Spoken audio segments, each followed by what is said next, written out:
Bonjour à tous. L'Union sacrée de la nation était au bord de l'implosion. La famille politique du président de la République avait jusqu'ici affiché une unité tous azimuts sur des objectifs bien spécifiques. Il y avait d'abord l'élection du président Tshisekedi, chose faite. Ensuite, la conquête de la majorité parlementaire, ce qui est fait également avec plus de 400 députés nationaux. Mais il y avait déjà comme des germes des conflits, comme des éléments précurseurs des dissensions qui présageaient des remue-ménages et des secousses au sein de cette méga plateforme qui gouverne le pays actuellement. On savait tous, même si on ne le disait pas à haute voix, qu'au moment du partage des responsabilités afin de diriger le pays, il y aurait deux problèmes. Pourquoi on savait que ça arriverait? Parce que l'on connaît l'homme politique congolais. On connaît la gloutonnerie, on connaît la mégalomanie, on connaît l'ambition démesurée, on connaît l'envie de tout posséder de certains leaders et acteurs politiques de la République démocratique du Congo. Et l'on savait que le moment venu, certains voudront tout avoir et oublier les intérêts du peuple.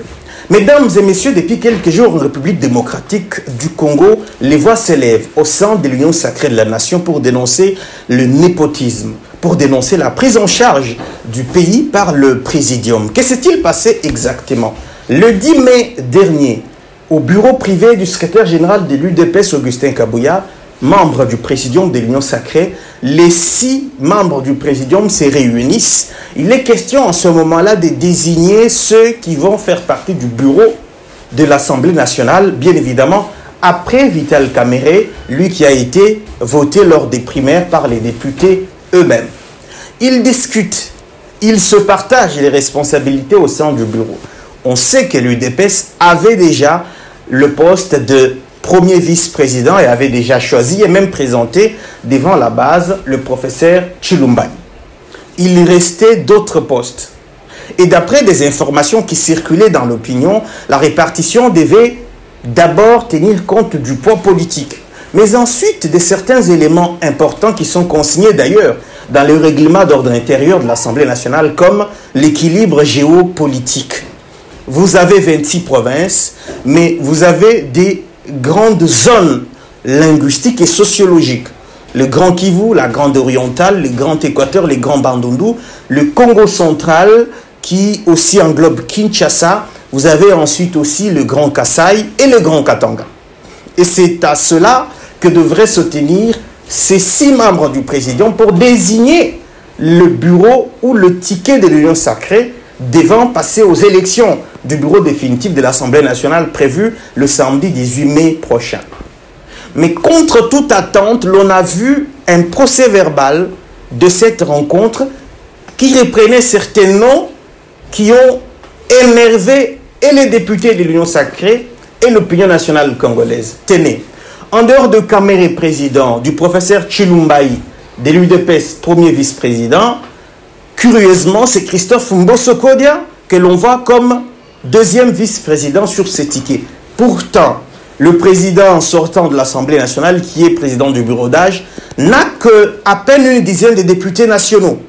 Alors qu'il y a des plateformes politiques, comme AAP de Tony Kankou ou encore AFDCA de Modeste Bahati, qui ont 3 fois, voire 4 fois plus de députés que Christophe Mbosso Kodia. Que s'est-il passé? On ne sait pas.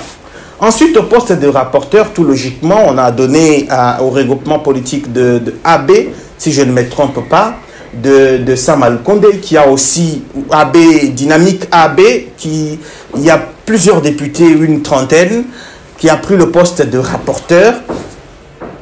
Ensuite, vous avez le poste de rapporteur adjoint qui est dédié à l'opposition. Et sur ces procès-verbal, vous avez le nom du candidat questeur de l'Union sacrée, qui est Serge Bahati, fils biologique de Modeste Bahati.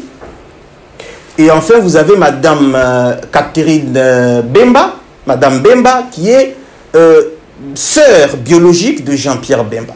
Lorsque cette information a été rendue publique, la colère est montée au sein de l'opinion.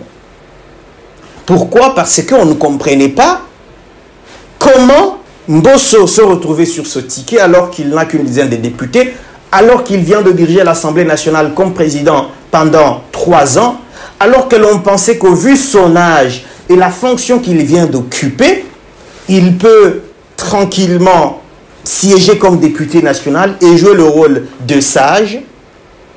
Mais l'on n'a pas compris la boulimie du pouvoir de certains leaders politiques. Il a tenu à tout prix à se retrouver encore dans le bureau, quittant la fonction du président pour occuper celle des deuxièmes vice-présidents. Je vous réexplique. Transposons la situation dans une entreprise. Et donc vous êtes directeur général, mais vous vous battez après plus de 3 ans de mandat pour devenir sous-directeur ou chef des services. Ça n'a aucun sens. À la limite, vous pouvez pistonner l'un de vos protégés alors que vous avez largement dépassé l'âge de la retraite. C'est exactement la situation d'Mbosso. Et les députés ont dit non. Ils ont fait même une déclaration. Il y a aussi la situation des Bahati. L'AFDCA a plusieurs cadres. Plusieurs cadres. On n'a pas compris comment Bahati n'a choisi que son fils. Et puis ensuite, vous avez aussi Bemba, le MLC qui a plusieurs députés. Il n'y a que la sœur de Bemba qui est la plus compétente en ce moment-là. Connaissant le paysage politique congolais où les politiciens pistonnent leurs sœurs, leurs épouses, leurs jeunes sœurs, leurs jeunes frères, pistonnent leurs enfants, c'était la goutte d'eau qui allait faire déborder les vases. Les députés, plus de 200, ont fait une déclaration.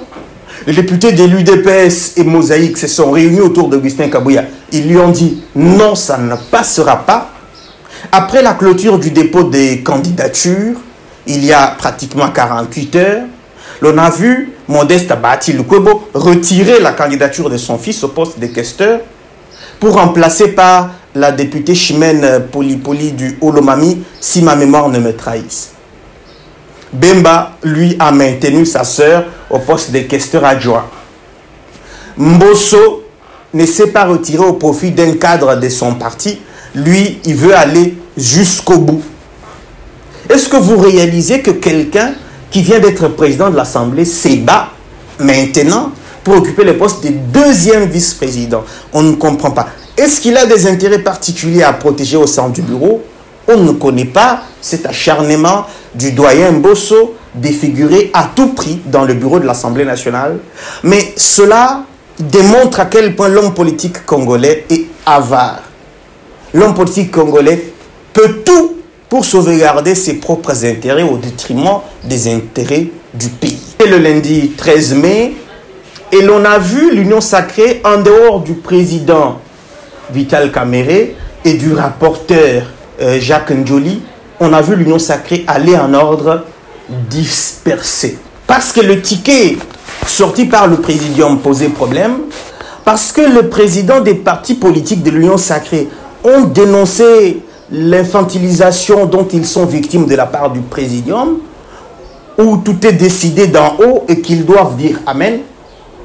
Et parce que les députés ont dit que nous allons nous prendre en charge, eh bien, ils partent maintenant en ordre dispersé. Voici plus ou moins les candidatures qui ont été déposées à différents postes du bureau définitif de l'Assemblée nationale. À la présidence, Vital Kamerhe, il est candidat unique. Lui était déjà passé par les primaires. À la première vice-présidence, le professeur Chilumbaï de l'UDPS va aller en bataille contre Alphonse Ngoï Kassanji de l'AFDCA. Au poste de rapporteur, vous avez Jacques Ndjoli. Plutôt avant d'arriver au poste de rapporteur, vous avez à la deuxième vice-présidence Christophe Mbosso Kodia et Antipas Mboussa Nyamouissi, rapporteur Jacques Ndjoli. Au poste de questeur, où Bahati avait fait l'erreur de vouloir à tout prix mettre son propre fils au détriment de plus de 30 députés de son regroupement politique. Et alors que Vital Kamerhe, candidat président, est du Sud, qui violant ainsi le principe d'équilibre géopolitique, il a dû remplacer en antidatant des documents de retrait, de remplacement, en replaçant Chimène Polipoli. C'est ainsi que d'autres candidats sont allés en course, notamment John Banza des Mosaïques UDPS. Il a l'accompagnement et la bénédiction des députés UDPS et Mosaïques. Pour moi, c'est lui le favori au poste de questeur. Vous avez ensuite Dédé Mopassa. Et enfin, vous avez le député Kalombo Rombolt. Au poste de questeur adjoint, vous avez Catherine Bemba, Trésor Lutala, Patrick Eshiba, Grace Nema et le député Bimoala.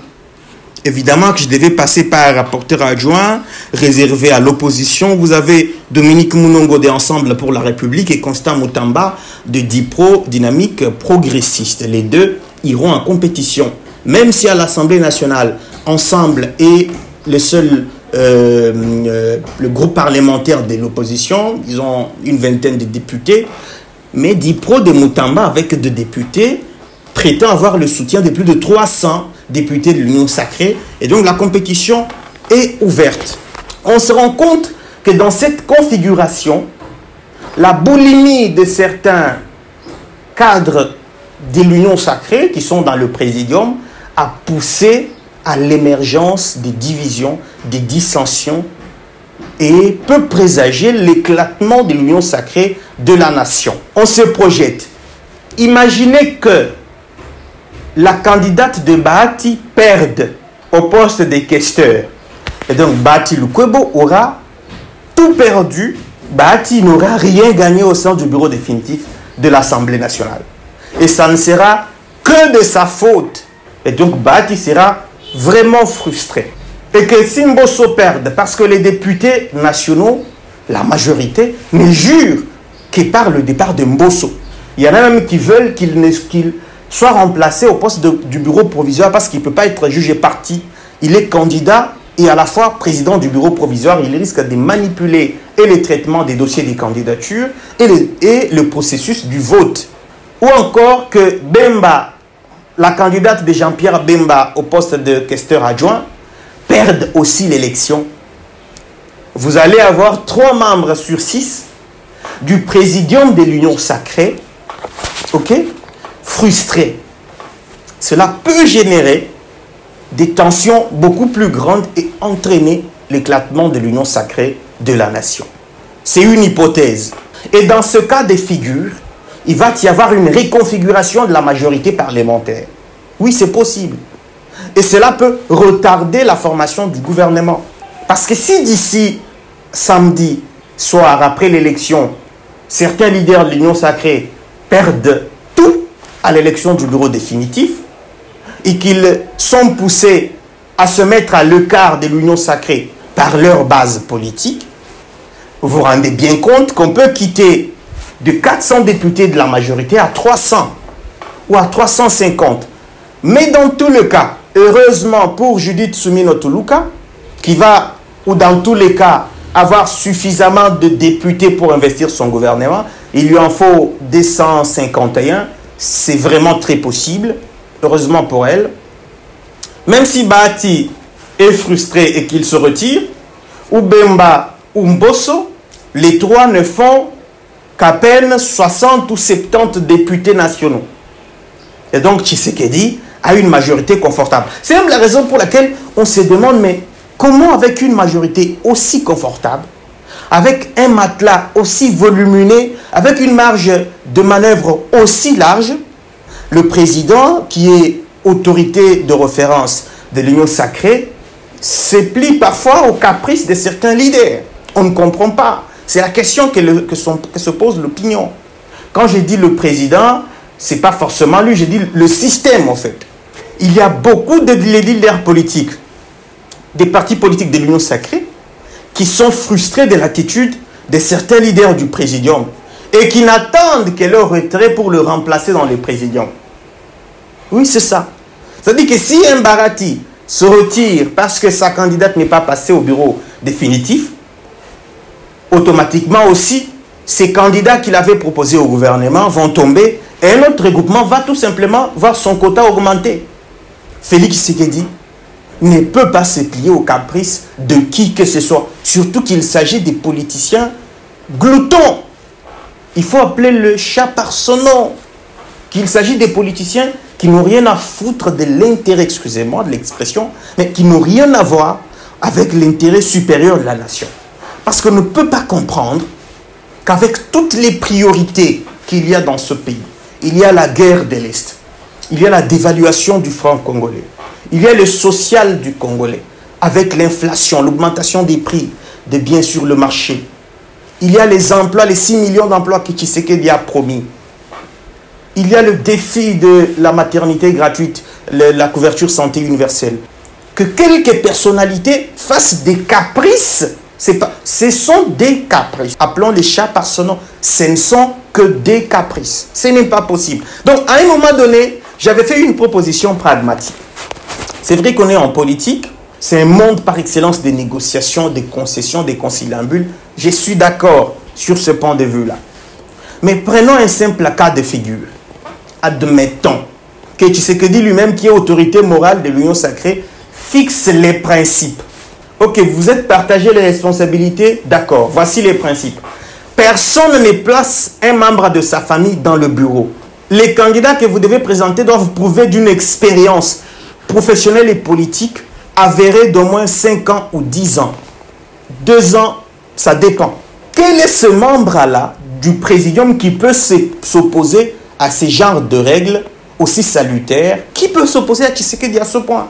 Et l'on apprend que dans les propositions qui ont été faites à Judith Soulouka par les leaders de l'Union sacrée pour la formation du gouvernement, certains ont envoyé les noms de leurs proches parents, de leurs fils, de leurs cousins, de leurs cousines, les mêmes antivaleurs qui ont enfoncé notre pays dans le gouffre dans lequel il est depuis 1960. Le népotisme, le clientélisme, le favoritisme, la corruption. Ce n'est pas vrai. Et donc, mesdames et messieurs, nous assistons à une éventuelle reconfiguration de l'Union sacrée. Je vous ai donné des cas de figure, des hypothèses qui peuvent se confirmer d'ici ce samedi. Sauf si Christophe Mbosso, ou sauf si l'Union sacrée arrive à faire écarter les candidatures concurrentes qui ont été déposées. Parce que, je vous ai dit, l'affichage des candidatures ou de la liste définitive des candidats devrait avoir lieu ce mercredi, au plus tard demain jeudi. Mais cela va encore faire émerger des dissensions beaucoup plus profondes, au point de menacer l'investiture du gouvernement de Judith Suminwa Tuluka. D'après plusieurs observateurs, il serait plutôt sage de laisser les députés décider finalement pour la désignation du président de l'Assemblée nationale. Ils sont passés par les primaires. C'est cela la démocratie. Félicitations à Augustin Kabouya. Félicitations au président de la République pour cette méthode. Maintenant, pourquoi ne pas laisser les mêmes députés décider également pour tous les autres postes? Le peuple congolais, lui, doit rester vigilant et exiger que les leaders de l'Union sacrée puissent agir avec célérité parce que les problèmes n'attendent pas. Le président Tshisekedi a été investi depuis le 20 janvier. Plus de 100 jours après, il n'a toujours pas de gouvernement. Ce n'est pas vrai dans un contexte de guerre, dans un contexte des priorités dans tous les secteurs de la vie nationale. Il faut lui donner la possibilité de faire avancer les pays. Et si c'est le présidium de l'Union sacrée qui bloque, autant passer outre. Le président de l'Union sacrée n'est pas une institution légale. C'est une plateforme privée. Il ne peut pas bloquer l'avancement d'un pays de plus de 100 millions d'habitants. S'il bloque, s'il y a des personnalités dans l'Union sacrée qui veulent absolument sauvegarder leurs propres intérêts au détriment de la population congolaise, à un moment donné, il va falloir que soit Augustin Kabouya prenne le courage de dire clairement que voilà, c'est lui qui bloque, c'est elle. Comme ça que le peuple se prenne en charge, que les députés se prennent en charge. Je pense qu'à un moment donné, c'est ça la solution. On va assister à une période de turbulence. Kabouya l'avait déjà dit lors d'une matinée politique. Il avait dit le pays va passer par des zones de fortes turbulences. Et dans une vidéo précédente, je vous avais dit que ces turbulences ne sont pas forcément ou uniquement la guerre de l'Est du pays. Il y a aussi et surtout les turbulences politiques qui risquent d'avoir une incidence directe sur la vie de chaque Congolais. Ces querelles qui affectent notre vie quotidienne sont les véritables zones de turbulences auxquelles le président doit mettre absolument un terme et prendre sa responsabilité de garant du bon fonctionnement des institutions, mettre hors d'état de nuire tout leader capricieux qui veut sauvegarder ses propres intérêts au détriment de la nation et faire avancer la machine. Mesdames et messieurs, nous sommes arrivés à la fin de cette vidéo. Merci de l'avoir regardée. N'oubliez pas surtout de la partager. À très bientôt sur toutes nos plateformes.